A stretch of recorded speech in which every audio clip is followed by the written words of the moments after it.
पानंद रस्त्यासंदर्भात महत्त्वाची बैठक पार पडली. काय निर्णय घेण्यात आले, काय एकत्रित? जय महाराष्ट्र. बळीराजा शेत पानंद रस्त्याची आज बैठक झालेली आहे. आमची तिसरी बैठक झालेली आहे. साधारणपणानं मेहकर आणि लोणार मतदारसंघामध्ये मेहकरमध्ये 1295, लोणारमध्ये 629 असे दोन्ही तालुक्यांचे म्हणजे मतदारसंघातील 1924 रस्ते आहेत.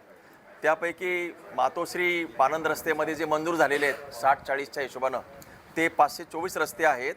आणि त्यापैकी आपल्याकडे आज रोजी 202 रस्ते दोन्ही तालुक्या मिळून जे आज आपल्याकडे तयार आहेत. या व्यतिरिक्त माझ्याकडे आमच्या जे बळीराजा शेत पानंद रस्त्याचे जे काही सदस्य आहेत त्यांच्याकडे प्राप्त झालेल्या रस्त्यांची संख्या जी आहे ती 210 आहे.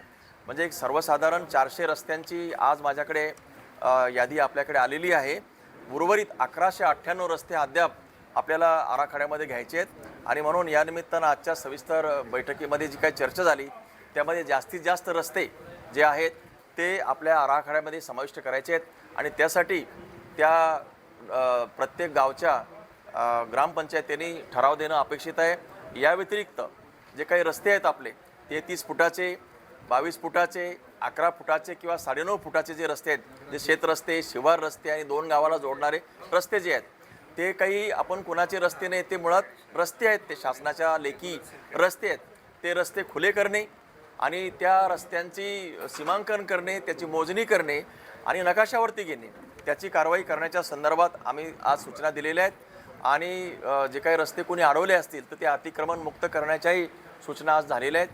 माझी सगळ्यांना विनंती आहे की शेतरस्ते, पानंद रस्ते, शिवार रस्ते, जोड रस्ते हा आपला सगळ्यांचा अतिशय जिव्हाळ्याचा विषय असल्यामुळं आणि बळीराजा शेतरस्ते या योजनेमधून ही रस्ते करायचे असल्यानं आपण सगळ्यांनी यामध्ये सहकार्य करा.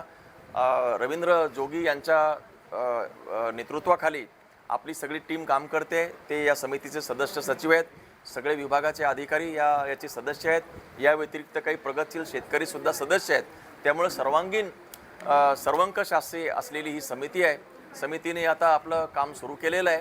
आता जे काही टेक्निकल इश्यूज आहेत ते थोडे सॉर्ट आउट होतील आणि जास्तीत जास्त रस्त्यांचा जो समावेश आहे तो याच्यामध्ये करून येणाऱ्या 4 वर्षाचा आराखडा जो आहे रस्त्यांचा आराखडा तो या समितीच्या मार्फत करण्यात येईल.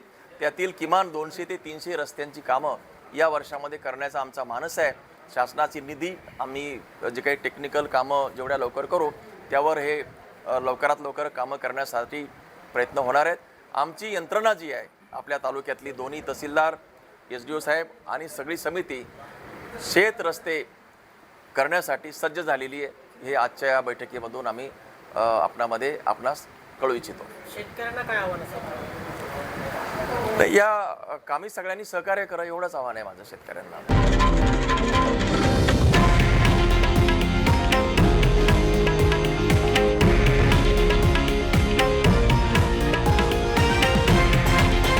हे आहे देशातील नंबर 1 न्यूज नेटवर्क आणि आपण पाहत आहात TV9 मराठी, एकमेव.